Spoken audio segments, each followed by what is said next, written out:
레위기 26장을 읽었습니다. 자, 레위기 26장은 하나님께서 살게 한 가나안 땅에 가서 살 때에 어떻게 살 것인가, 그곳에서 해야 할 것, 그래서 복받는 길과 저주받는 길에 대한 얘기를 해주시고 계시죠. 자, 여기 처음으로 말씀하신 것은 우상을 만들지 말아라. 우상, 조각한 것이나 주상을 세우지 말며 너희 땅에 조각한 석상을 세우고 그에게 경배하지 말라. 나는 너희 하나님 여호와입니다. 자, 석상, 가서 거하는 땅에 우상을 만드는데 돌로 이렇게 조각을 해가지고 만든다거나 뭐 다른 것들을 조각해서 나무를 조각해서 만든다거나 하여튼 조각을 해가지고 주상을 세우지 말라고 그랬어요. 그리고 그걸 경배하지 말라. 두 번째, 내 안식일을 지키며 내 성소를 경외하라. 나는 여호와이니라. 하나님 앞에 성소를, 하나님의 성소를 기억하고 그 성소를 중심에서 이스라엘 민족의 광야 생활을 살 때 성소를 중심에 두고 12지파가 둘러서 진을 치고 항상 성소를 바라보듯이 그렇게 하나님을 경외할 것임을 말씀해 주고 있습니다. 자, 그러면 내 규례와 계명을 준행하며, 그러면서 너희에게 철을 따라 비를 주리니 땅은 그 산물을 내고 밭에 남은 열매를 맺으리라. 너희의 타작은 포도 딸 때까지 미치며 너희의 포도 따는 것을 파종할 때까지 미치리니 너희 음식을 배불리 먹고 그 땅에서 안전하게 거주하리라. 자, 하나님의 요 말씀, 우상 만들지 않고 오직 하나님만을 섬기고 안식을 잘 지키고, 자, 이렇게 할 때에 하나님만을 경외하게 되면 하나님이 그 땅에 복을 주실 건데 철을 따라 비를 내리고, 그래서 땅에 그 산물을 내고 밭의 나무가 열매를 맺는다 그랬어요. 자, 이건 단순한 얘기인 것 같지만은 하나님께서 이스라엘 민족을 끌고 나오실 때 그랬어요. 너희는 애굽 땅에는 물이 없지만 나일강이 있잖아요. 나일강이 있고 나일강이 주는 한 번씩 땅을 휩쓸고 지나가면서, 그러면서 그 땅을 비옥하게 만들어 놓거든요. 그래서 그 나일강 물을 끌어서 그 관계 수를 만들고 끌어다가 땅을 적시면 뭐 풍성한 그런 좋은 옥토가 되어서 풍성한 것을 얻을 수가 있습니다. 그런데 하나님께서 뭐라고 말씀하시냐면 너희가 술을 만들고 그리고 술에 물을 갖다 올리는 그것도 너희가 수고로 공헌한 거예요. 수고로다는 거죠. 그러면 하나님께서 데리고 가실 그 땅은 어떤 땅이냐? 그 땅은 그런 물을 품어 올리고 물을 주고 하는 그럴 필요가 없다는 거예요. 하나님께서 때를 따라서 아침에는 이슬이 저 땅을 적시게 만들어 주시고 이른 비와 늦은 비를 주시고, 그래서 너희들이 물 푸는 수고가 없는 그런 땅을 살게 만들어 주겠다고 약속을 하셨어요.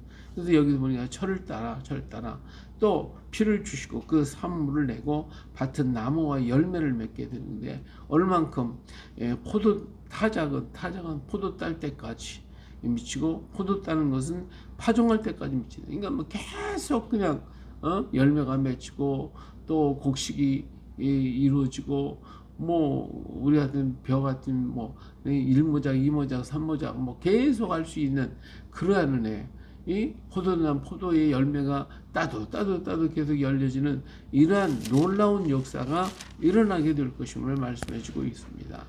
그리고 너희는 그 땅이 평화롭게 살 것이고 칼이 너희 땅을 두루 행하지 못할 것이고, 또 원수들이 있다 할 때도 그들을 쫓아와서 그들을 다 쫓아낼 것이고, 5이 100을 쫓고 너희 100이 만을 쫓을 것이고 너희 대적인 너희 앞에 칼에 엎드질 것이라고 그랬어요. 그리고 내가 너희를 돌보아 너희를 번성하게 하고 너희를 창대할 것이며 내가 너희와 함께한 언약을 이행하리라 그랬어요. 그리고 또 새 곡식이 나올 때 묵은 곡식을 먹다가 새 곡식으로 말미암아 묵은 건 맛없네, 그리고 새 음식을 먹게 되는 이런 넘치는 풍성한 그런 역사가 있게 될 것이고, 나는 너희에게 너희 가운데 행해서 너희의 하나님이 되고 너희는 내 백성이 될 것이다. 너희 가운데 행하신다는 것은 운행하신다는 뜻이잖아요. 운행한다는 거예요. 너를 사랑하고 돌보시겠다는 거예요. 항상 하나님이 운행하시고 돌보시는 하나님이시다. 그래서 너희를 절대로 누가 건드리지 못하도록 만들어 주겠다라고 분명하게 말씀해 주고 계십니다. 자, 이것이 하나님을 경외하는 자에게 주신 축복입니다. 그리고 이 축복을 지금 이스라엘 민족이 받아 누려야 되는 거예요. 근데 과연 그러냐 이거예요. 과연 그들은 이런 축복을 누리고 있는가? 또 과거에 그들은 이렇게 그 축복을 누렸는가? 그 누릴 때가 바로 다윗과 그리고 솔로몬의 통치 시대에 이런 축복이 누려졌어요. 그래서 그들은 전쟁을 통해서 외방에 나가서 다른 나라를 공격하고 치도록 게 아니라 열방에 있는 모든 나라들이 솔로몬의 지혜를 듣기 위해서 보따리 싸들고 와가지고 그 앞에서 그 말씀을 듣고 주변에 있는 모든 나라가 전부 다 와서 조공을 바치는 그런 역사가 있었잖아요. 그래서 이 말씀이 그대로 하나님의 말씀을 따라 섬겼던 다윗과 솔로몬 시대에 이런 축복이 왔지만 나중에 솔로몬이 말년에 가서 엉뚱한 짓을 하다 보니까 하나님의 말씀을 떠나버리게 됐고 그리고 그 말씀대로 순종하지 않았어요. 그러니까 결국은 어떻게 됐습니까? 그 아들들이 나라는 갈라져 버렸고 여로보암은 나라를 쪼개가지고 와서 북방 이스라엘 만들고 그들은 하나님 만들지만 우상 만들고 그랬더니 결국은 720년에 주전 722년에 망하고 말았잖아요.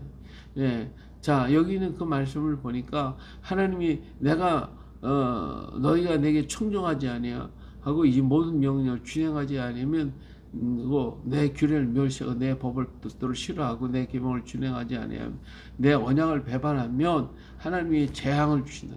폐병과 열병과 눈어둠과 그리고 생명을 쇠약하게 만들어 일찍 죽게 만드는 이러한 일을 파종을 해도 그것을 대적이 그것을 먹을 것이고 또 내가 너희를 칠 것이 하나님이 대적 아까는 돌아보신다고 그랬는데 이제는 대적하는 자 하나님이 되신다는 거예요.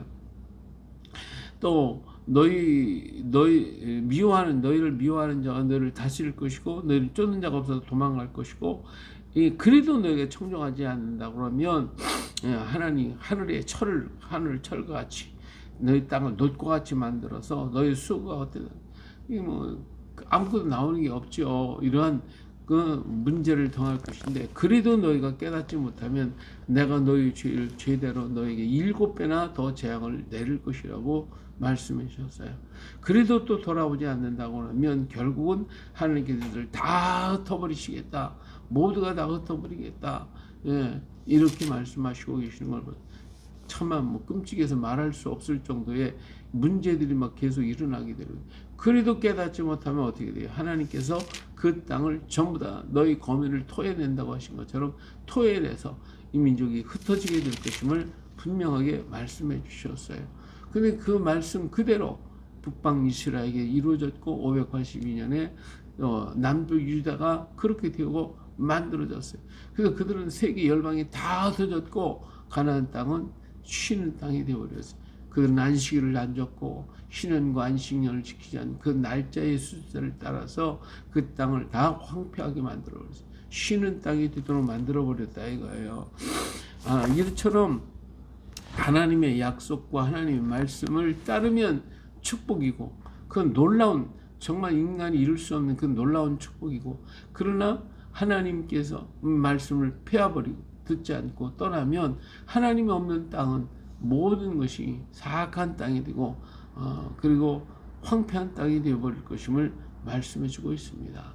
그러나 우리 하나님은 사랑이시기 때문에 쫓겨난 땅에서 흩어진 땅에서 그들이 하나님을 생각하고 돌아오면 깨달으면 하나님께서 그들을 다시 돌아오게 만든다고 그랬어요. 그래서 다시 오도록 만들어 주시겠다고 약속하셨어요. 내가 야곱과 맺은 내 언약과 이삭과 맺은 내 언약을 기억하며 아브라함과 맺은 내 언약을 기억하고 그 땅을 기억하리라.